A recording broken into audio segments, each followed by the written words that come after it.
Towers in a small town? Ridiculous. Basically, everyone thought so. I did not know a single person at the time who wanted this destruction. Anyone who had a pulse on the community knew this was obviously not wanted. If you can't determine something so fundamental in your own hometown, what democracy do you have? What was wanted was to keep our home and small town intact. If it ain't broken, don't fix it. But certain corrupt individuals fixed it for themselves unjustly and against our will, taking something very good and making it worse and worse. I'm going to ask our Director of Corporate Services, Stina Penny, to give us an update on our submissions. Thank you, Your Worship. As of 9 o'clock this evening, we had an additional 27 submissions in support, an additional 1,798 submissions against.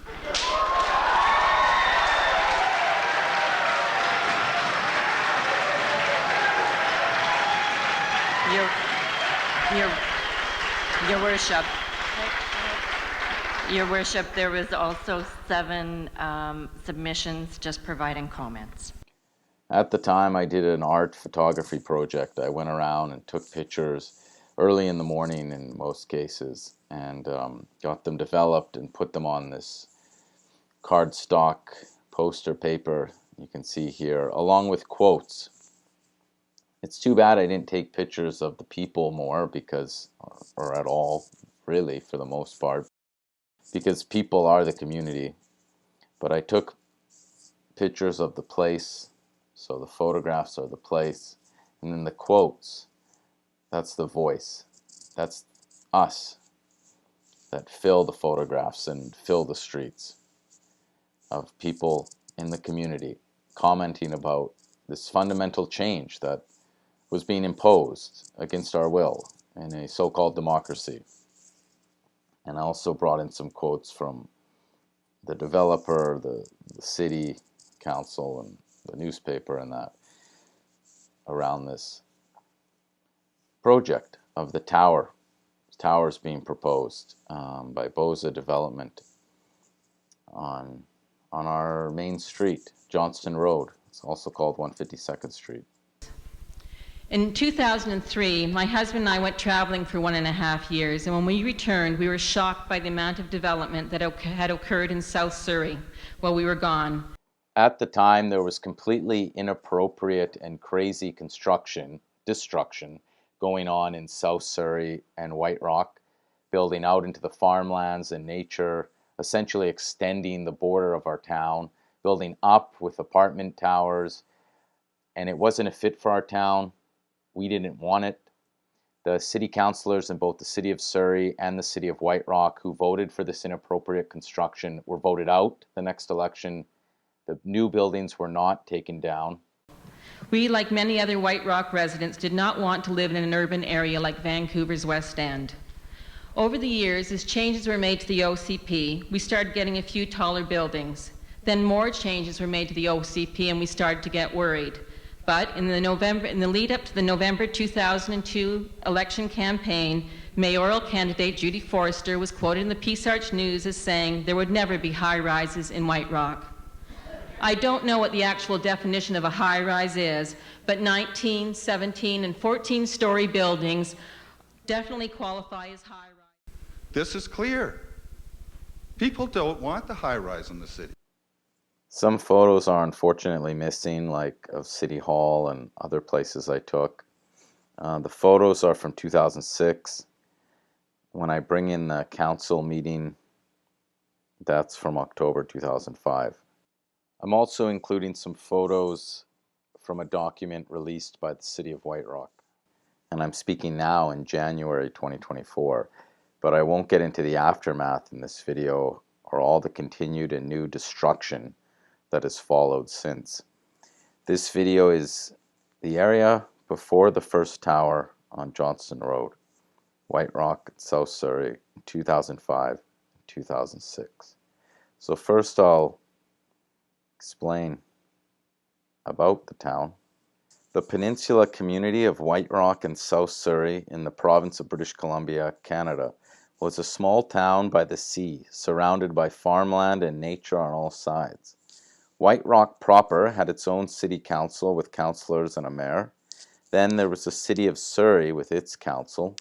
Surrey had much more land, but North Surrey and South Surrey were separated by the farm fields and many kilometers of travel, and identified by locals as different places. So it was White Rock proper, surrounded by some family homes, churches, parks, and schools in South Surrey.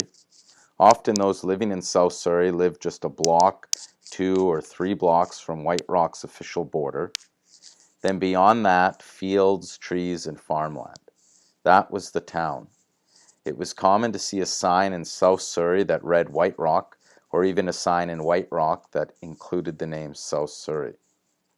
The town bordered the United States to its south, and north past the farmland and other municipalities was the city of Vancouver.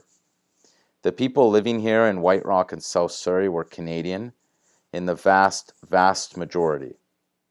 It was a very cohesive community with shared Canadian manners, customs, ancestry, roots, and local culture. Very cohesive, connected, and warm. A home, a Canadian place. It was a suburban community with a small town feel and small town population. With tens of thousands of people, maybe around 30,000, you didn't know every individual by name, but not many degrees separated individuals or families. So if you didn't know someone, you might know someone else who knows him or her. A suburban community of mostly the Canadian middle class, or the upper part of the middle class, many with working class backgrounds. There was also a scene for artists, a place with a large population of retirees, those of the World War II generation, often sitting in the food court of Semiahmoo Mall or active in other spots around town, a place with a lot of families, detached single-family homes with yards, locals engaged with one another, cabins on Marine Drive along the coastline, fish and chip shops, typical Canadian food from our British roots, and other seafood along with ice cream were the restaurants at the beach. In local Canadian White Rock, South Surrey custom, people would say hi to strangers they passed, fellow neighbors in their town, thank the bus driver and wish him or her, along with other workers and everyone, a Merry Christmas in December. You felt a sense of belonging, anchored and connected to place, warm and together. A real hometown. Cohesion.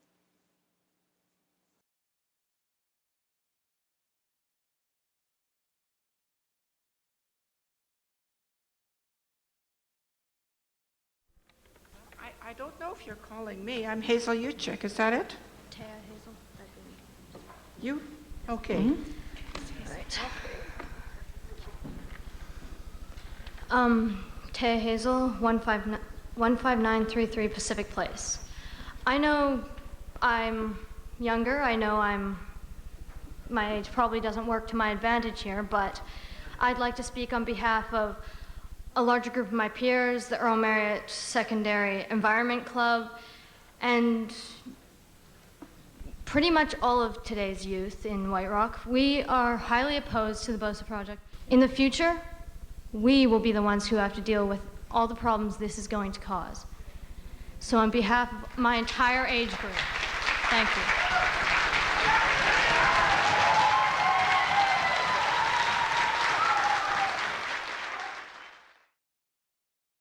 My name is Lynn Sinclair. I live at 15490 Columbia Avenue. I was born and raised in White Rock. My grandparents used to have a farm right behind the Players Club at 16th and Johnson Road. We were forced to react to a proposal that had no business being here in the first place. I'm for retaining publicly owned land. My dad was on city council when they bought that land. He bought it for the future of this city. And I won't stand by and let you give it away. I'm for proposals that do not fundamentally alter the village character that we have in White Rock. Good evening. My name is Carol Monahan, and I live at 1237 Maple Street in White Rock. And I've been living in this community for 39 years, and I love this community. It is wonderful. And a comment was just made about the heart dying out of our community. I do not think the heart is dying out of our community. We just have to get through this, and we hope to see a wonderful revitalized town center, but I don't agree with the BOSA development. Thank you.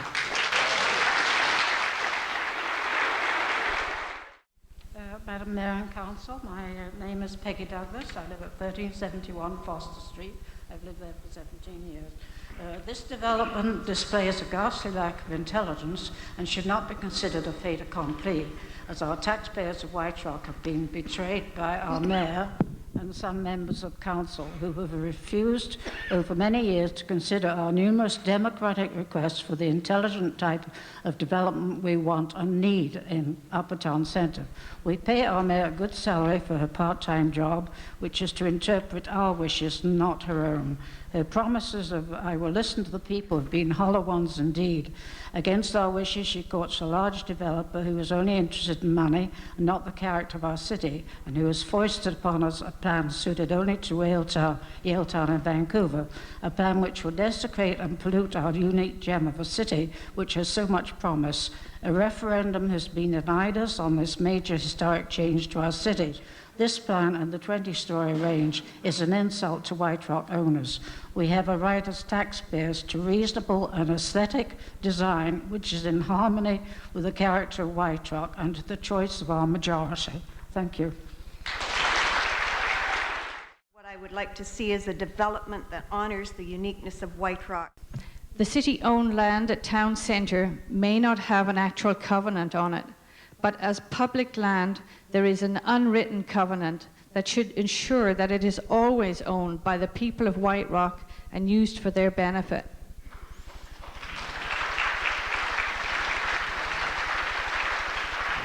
Is Billy Cunningham in the room? Okay. Richard Avison. Madam Mayor, members of council, Richard Avison, 1544 Phoenix Street. An official community plan was created in 2001. This was written with extensive input by White Rock residents. It included a density standard and a standard placing a ceiling height on buildings.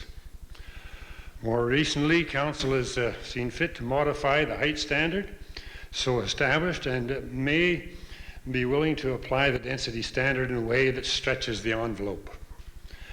I ask myself, as we are confronted with the BOSA Properties proposal, why are we into a dynamic of possibly approving more than was permitted in the citizen-recommended OCP? The obvious and little spoken answer is so that town centre will contribute to a greater population and tax base, allowing White Rock to have sufficient revenues to pay its anticipated expenditure bills. Excuse me, I say. This is about White Rock that has so much going for it. White Rock with a solid base of concerned taxpayers. White Rock, known across Canada as a seaside location with its unique community atmosphere. Do we find it necessary, in order for the city to pay its bills, to break through the established height ceiling? Do we have to bring greater density of construction? I don't think so. I urge you, Madam Mayor and council members, to hold out for development planning that is more in accord with the accepted vision for White Rock's future. I urge you to defeat these bylaws and to defeat development permit number 268. Thank you. My reasons are like others: too high, too dense, too massive, too much money shuffled behind closed doors. You people have talked about new amenities. Hey, we're loaded with amenities. We're loaded with parking space. Hey?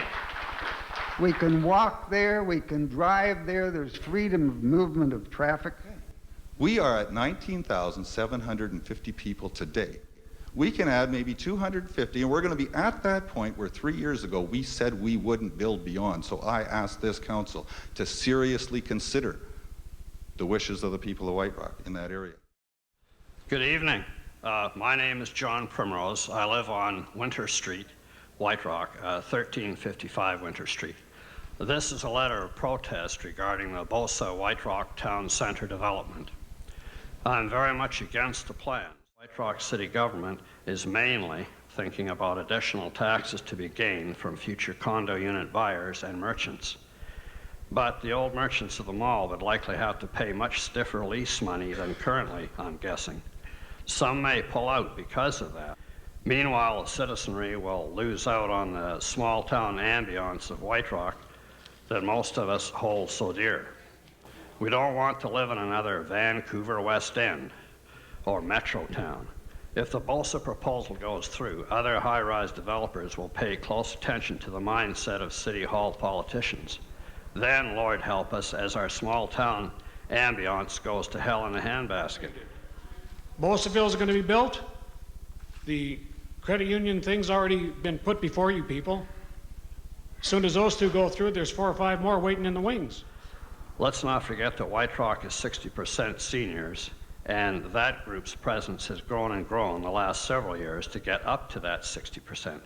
I believe that 60% seniors number does not want high-rise development taking place.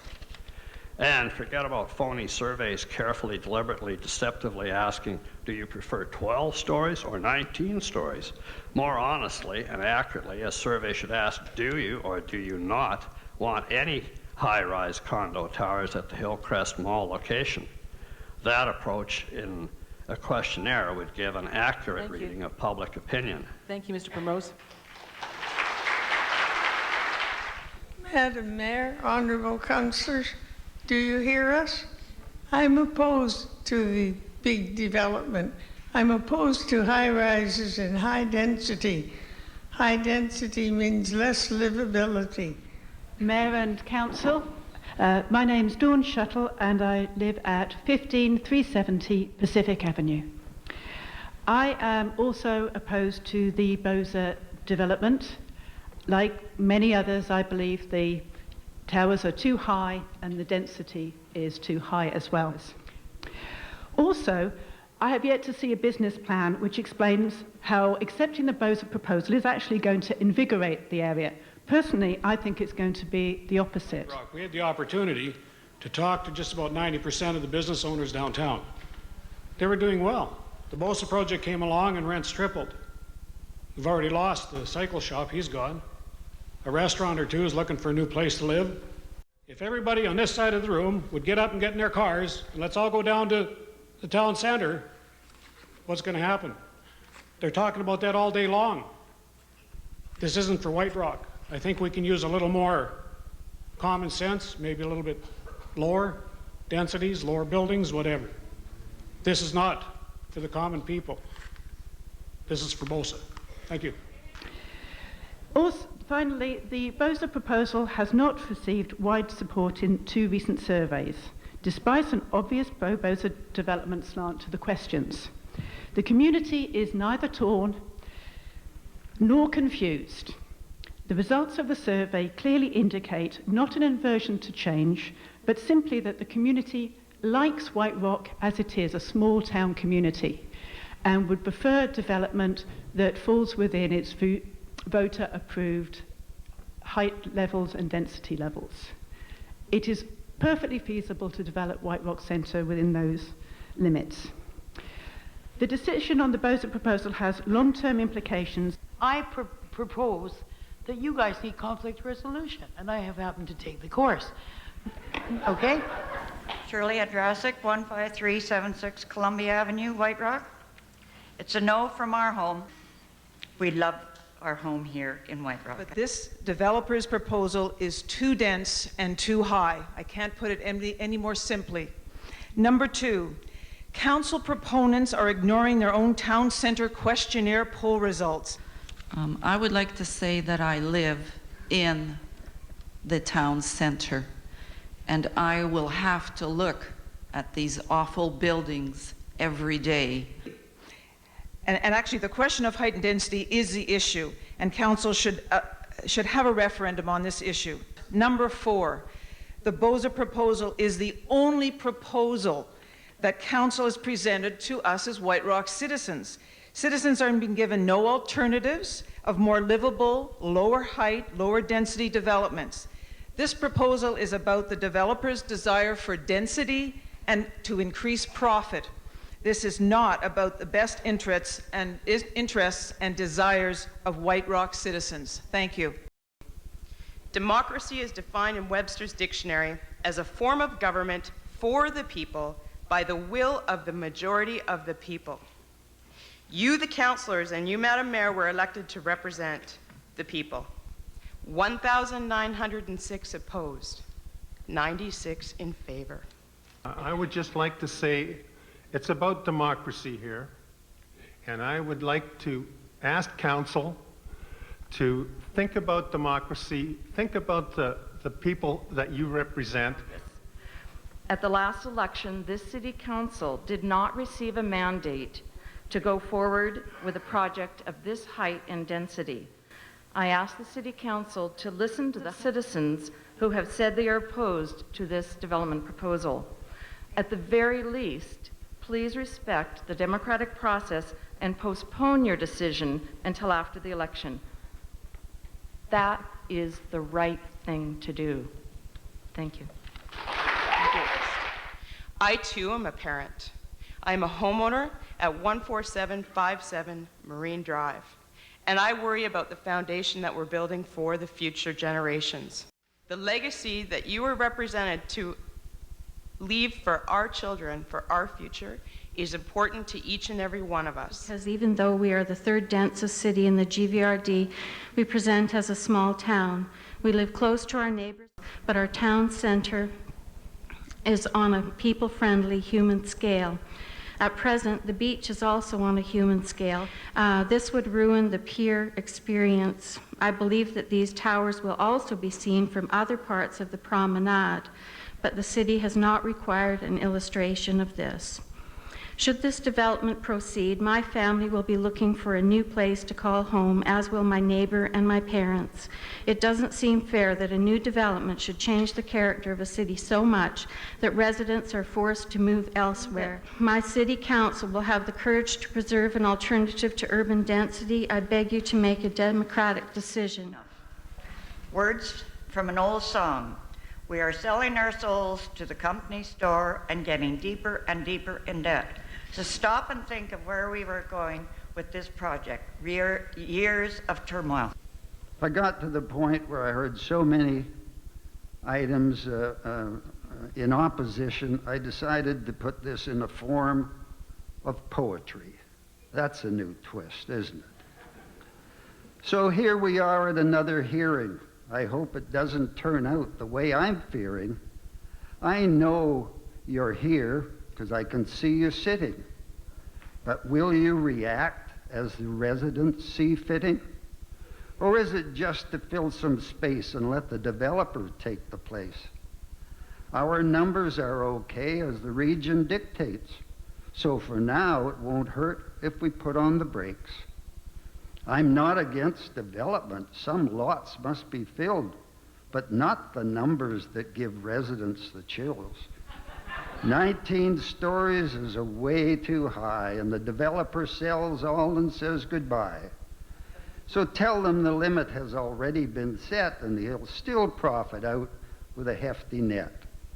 So while I'm here, and once is enough. Thank you, Jerry. Hey, I'm only halfway through. No, we're looking for Sean McHale. It appears that Sean is not here. Thank you. We have Pauline Mott, Ken McElhose, Connor McGuire, and Gwyneth Lindsay. Connor McGuire.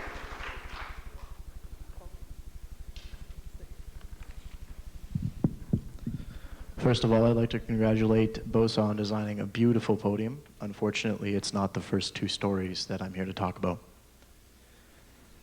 At first, the BOSA proposal didn't worry me at all. I knew after a simple referendum, the answer would be heard loud and clear. These buildings are too high and too dense. Knowing council members represented the people of White Rock, I knew that the results of this referendum would be used as means to decline BOSA's proposal. After a few weeks, however, it was made clear that no referendum was to be taken. After just recently taking the title of voter, I was displeased to hear that I would have no outlet to use this long-awaited power.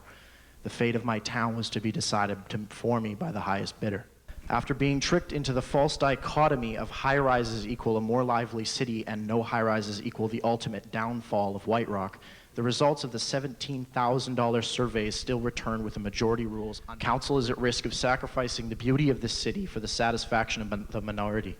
This is the first of many offers to come, and if we settle for this proposal, then we settle for mediocrity, we settle for annexation, and we settle for the loss of our identity.